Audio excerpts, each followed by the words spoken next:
The word after it's said.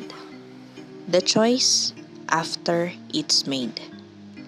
The moment after it's missed. The time after it's gone. These are the intangible things that cannot be taken back unless you have the capability to bring back time, control time, or travel through time. Let's draw my original character, this time as per the will of fate. Names. I've already recorded this video before, so if you've submitted your OC just recently, it would probably be in the list for the next video. If your OC did not cut it, there must be a good reason why. I only do save for work characters, so if your character is anything beyond that, then that's my reason for not including it in the list. Keep in mind that I have the right to check if the submissions are okay for posting or not. Now, let's move forward to my chosen OC. Cassie D is the main protagonist from my short webcomic series, What Cannot Be Taken Back.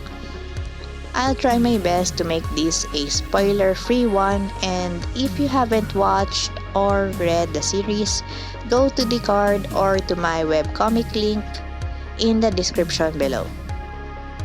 What Cannot Be Taken Back is available in Webtoons, Tapas, Pixiv, Manga Creators, and YouTube.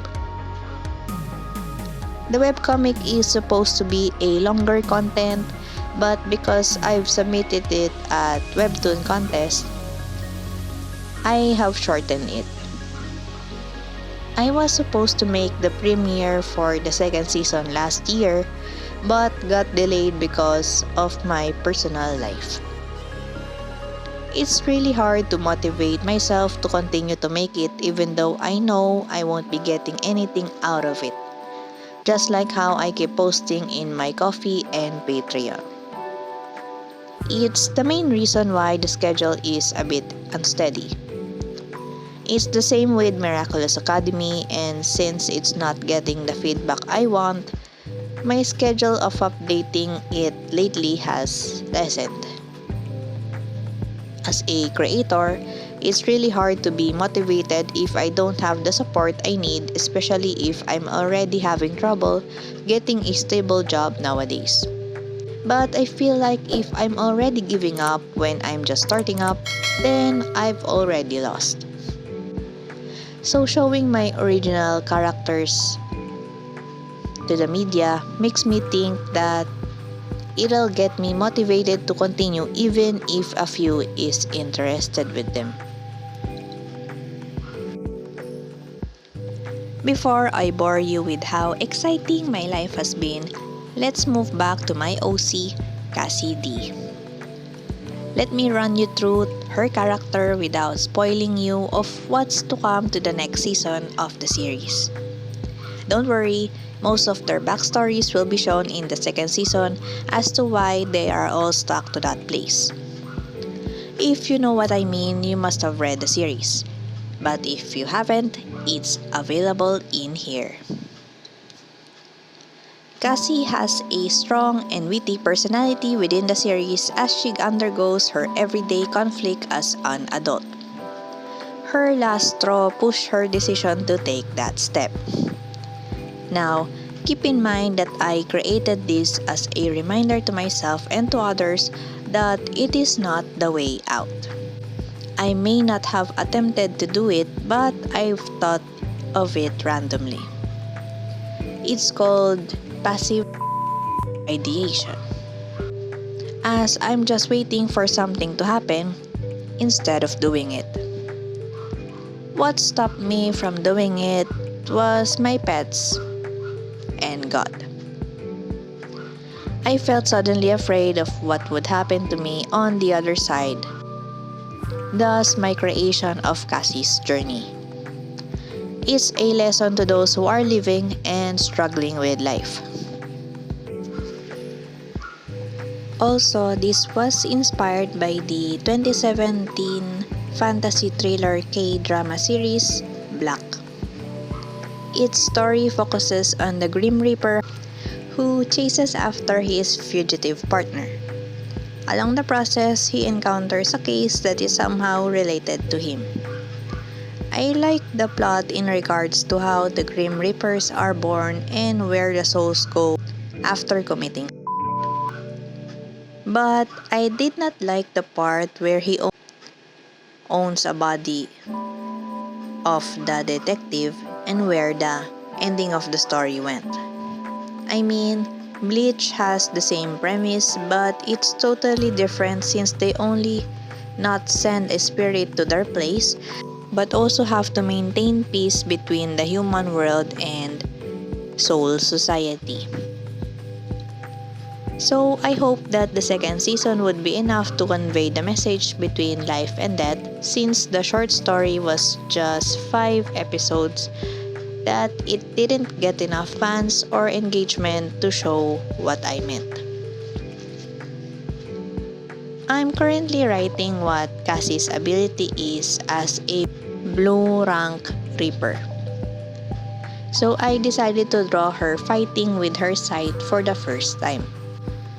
There will be a few adjustments with her uniform as well.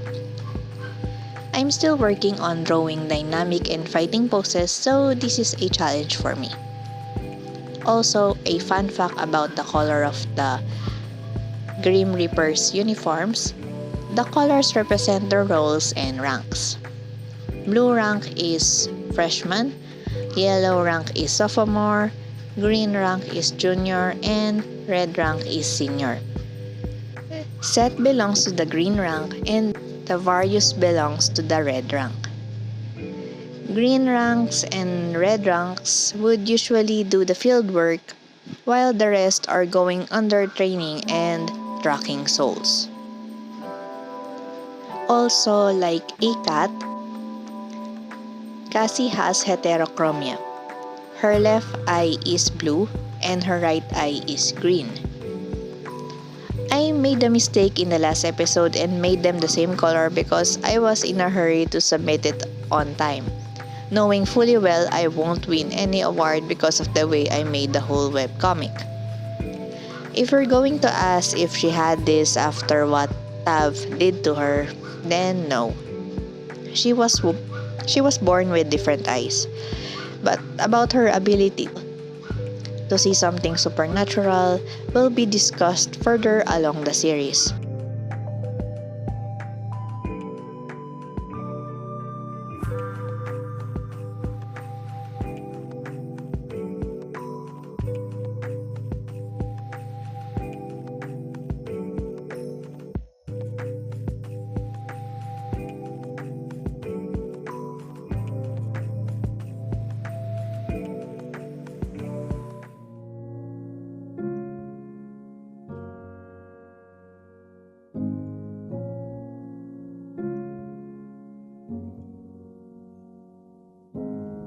It feels like the end of an era, the last time that we'll be together. Might sneak up on us overnight. We're all grown up, moving along.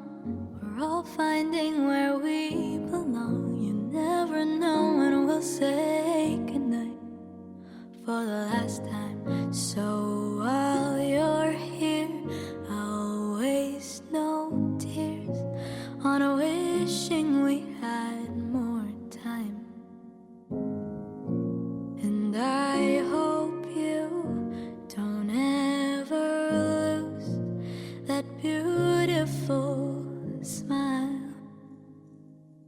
I can't lie, I'm sad to see you go, but I just want you to know how much you mean to me, how much I still need you.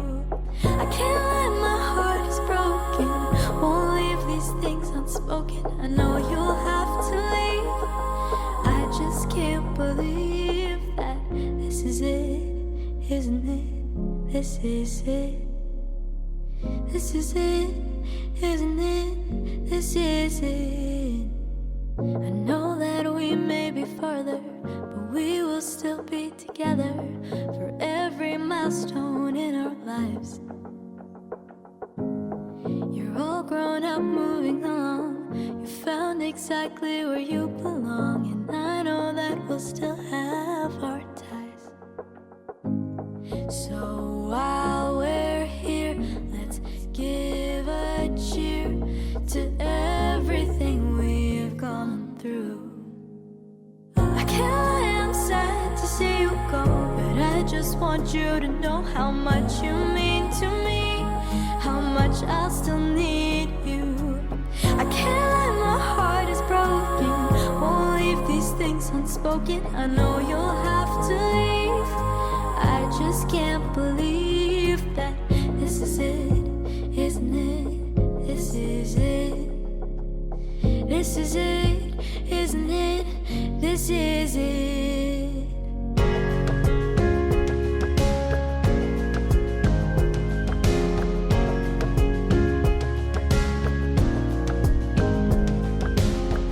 I guess I forgot to say that I know you'll be phenomenal. They don't even realize just what you're capable of. If I don't remember to say goodbye, I hope that's okay, 'cause that makes it all too real for me. I can't lie, I'm sad to see you go, but I just want you to know how happy I am for you. I wish the best for you. Can't lie, my heart is broken, won't leave these things unspoken. I know you'll have to leave, I just can't believe that this is it, isn't it? This is it. This is it, isn't it?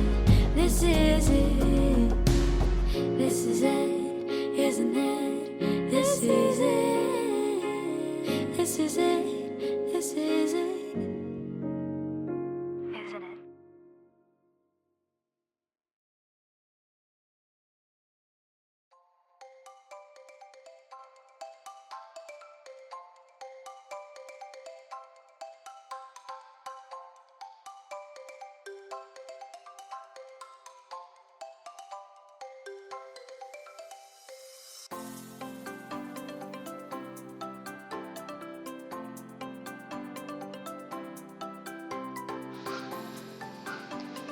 I feel like I have a lot to talk about Cassie while I draw her, but I'm trying my best not to spoil you with what I've written so far. Her relationship with Tav would also be explained in there, but if you've read the series, you'd know that they've met prior to the incident because of Cassie's ability. It's just disappointing I wasn't able to show how deep their connection is. What I learned about creating a webcomic was it takes a lot of planning. First, you'd need to create a character, their goals, and the plot. It seems exciting at first, but you should ask questions whenever you write your story. For example, why is the main character going on a journey? What's their end goal or purpose of going on a journey? During their journey, what would they encounter? Why are they struggling? These questions would help you build your story and develop your character. You would also have to create a biography for each of your character, as this helps when introducing them into your story. There are templates out there that could guide you in creating your original character. It takes tons of research as you'd need to take notes of the information you have, especially if you're doing world building, if the world you're making has a power system, ranks, or how their culture is. It may seem easy from the outside and from the reader's perspective, but if you're a creator, you deep dive into such matters that it takes longer for you to publish. So, if you're a reader, then please be understanding if the creator is going on hiatus. It's really hard, especially if you don't have a team to do the whole job for you. Second, You apply what you've written to the storyboard and do a sketch on how you want them to appear in the comics. You'd have to decide if you're going to make a manga or a manhwa, as there are differences on how the panels are done. Manga usually have multiple panels in a single page and would most likely be one paper size. They're usually in black and white and can be read from right to left. Manhwa usually have a few panels in a page and are made vertically. They're mostly colored and is read from left to right. Third, you do the line art, texts, and proceed with the coloring. And of course, don't forget to use the software that supports drawing a manhwa vertical style, so you don't have to export per page and you can export the whole episode into multiple pages. As per manga, it's just the same page size for everything. Then you choose which site you will upload your work. Now, be careful in choosing the site for your work, as there has been issues with the creators working with a certain webcomic app. Sure, they can offer you fame and money, but if they take away your ownership for your work, then that speaks volumes that they only care about the webcomic and not the creator. I have tried posting on Pixiv and manga creators, and will keep on trying on looking for the place for me. Ideally, I think it'd be best if I have my own site where people could read it from. But that would be part of my additional expenses. So for now, I'll keep posting to sites that would help me promote my work. I have enjoyed doing fan art and fan comic, but I wanted to share my original work, and I hope you'd be there to continue to support me on my journey.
And here's the final piece of Cassie D, my original character and main protagonist from my webcomic series, What Cannot Be Taken Back. Do you have an OC that you want me to draw? Details are in the description below. Thank you for your support and see you in my next video.